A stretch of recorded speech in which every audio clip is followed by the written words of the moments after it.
Welcome back to another episode of We Roguelike It. I'm your host, Boston. Joining me as always is Moonpier. Bonjour, mon ami. And Monkey Sr. Hello. This is our first week of Dicey Dungeons. The dice-related hellish punishment roguelike. Yep, it makes me think that somebody watched the Futurama episode of Going to Hell while playing a D&D campaign. Yeah. How far has... I beat the first episode. Unfortunately, I haven't had as much time to play this week as I would have liked. I finished the first episode, the one with... the Warrior. The Warrior, and you unlock the Rogue, and I started Rogue or Thief? Thief. I started a run with Thief and only started a few fights. Sorry, in the American localization, it's Thief. In the English localization, it's Rogue, because, you know... Yeah. There's an old school Harry Potter joke for you there, folks. There you go. Yeah. It's the Philosopher's Rogue. Yes. How far are you guys? Let's go with you, Moon. I did the Warrior campaign, the first chapter, and I was like, cool, I'm going to do the second chapter. No, you can't do the second chapter until you've unlocked more characters. Oh. Mm-hmm. So if you select him again, it's like, oh, you need to unlock 5 characters to do this second campaign thing. Oh, like, wow. Okay, I'll play as the Thief. Biggest quibble with the game, number 1, it tells you what the Warrior's class ability is. Mm-hmm. Which is you can re-roll up to 3 dice a turn. Yes. That's his specific class ability. Doesn't tell you what the Thief says. Oh, before you start playing as the Thief? Yeah. So the Thief's ability is he steals the enemy's abilities, for those of you who don't know. Oh, okay, because the role I started with was... so the very first fight I got into with the Thief, I saw the piece of equipment that says splits a dice, and I had... 1 6 die, and I was like, perfect. If it splits it, I'm going to get 2 3 ones, and I can pump both those in 3.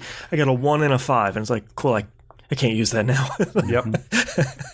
So yes, his class ability is he steals an enemy ability.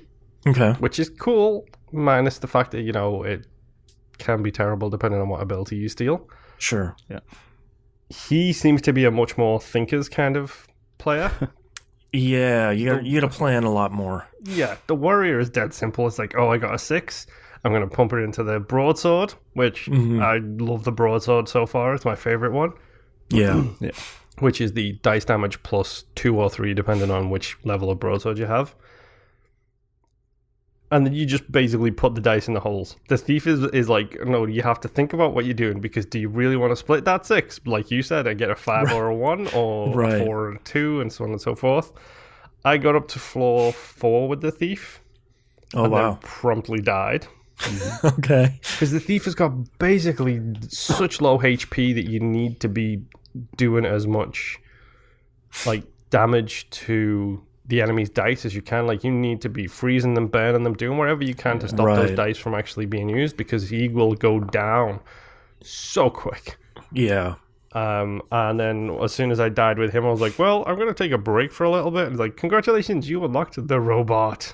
So I have my that's awesome. third character unlocked, but I haven't actually done a run as the robot yet. Oh, okay. One of my favorite pieces of equipment so far... it started out fine. I don't remember what it was called, but it was, you put a dice in there that the highest it could be is 3, and then it doubles the attack. That's the battle axe. Yeah. I upgraded that, and that took the restriction from 3 to 5. And I was like, okay, well, using the Warrior, toss a 5 in there to do it twice, and then use his limit break. Yeah, to do that again. I was like, yeah, all right, yeah, now I'm starting to chew through some stuff here. Yeah, by the end of the Warriors campaign, I kind of felt a little bit unbeatable. Like, yeah. It was definitely a case of, okay, so you're just super powerful. That's your whole thing. It's the beginner's class. That's what you do. Yeah, you're the Ryu. I can't remember which ability it was, but there are a couple in there which are really cool, because when you upgrade them, it takes them from a 4 slot, or from a 2 high tier on the equipment page, to a 1 high tier. Yeah. Wow. So then I ended up with, I think it was my warrior run. I ended up with like the broadsword, and then something else there that was like 1 slot, and then 3 of the support item basically things. Oh wow. Yeah. So I was just like, cool. I'm just gonna rock this place like you wouldn't believe. Yeah, toss me a bunch of dice. I can just. I got 6 slots to fill. Yeah, I think at the end of my warrior run, I had 6 items. Like I was just like, all right, okay, Wow, so many that's options. But Yeah, and I wasn't sure how I was going to feel about having quote unquote equipment, because at the beginning it sort of seems like, well, here's my attack, here's another attack, and then I can kind of burn every once in a while or like re-roll a couple of die, but I don't think I ran into an upgradable. I don't think I upgraded a piece to shrink it in the grid. That's really strong. So Yeah. I actually played once with all the base characters, I guess. So there's 5 characters that you just to unlock, you just play the previous one. So yeah, you play it once, and then the very last character is it's just question marks of how to unlock it. So I haven't unlocked them yet. You gotta beat Mega Satan. Yeah, probably Mega Satan. Yeah. But yeah, I played once with all of them, and I'm really surprised at how different all of them are. Like it's pretty funny that so it as you unlock them, you can see their difficulty. The warrior's 1 star, the thief is 2 star. Like it's not really difficulty, it's complexity, right? Yeah. Okay. It's the old I don't know if you guys ever played the. Why did I forget the name of it? Because it was all I could think about while I was playing it. The card game from Blizzard, Hearthstone. It's the old, it's the old Hearthstone thing where, depending on your deck, you either have to think a lot before you take your actions, or you can just go spoosh, spoosh, spoosh, spoosh, spoosh, and be done. Yeah. Right. So for the first 3, I lost at like, I don't know, the 3rd floor or something. And then the last 2, I won their 3 campaigns. Oh wow! So yeah, I really like these the are last just too 2. simple for me. I don't know. I guess because the last character especially is really cool. What are the last 2 characters? So the 4th one is the inventor, and then the 5th one is the witch. Oh, okay. So the inventor is after every battle, you basically sacrifice one of your equipment to have an ability for the next round. So like if you sacrifice like a weapon, for example, you can just have every turn you can do 5 damage.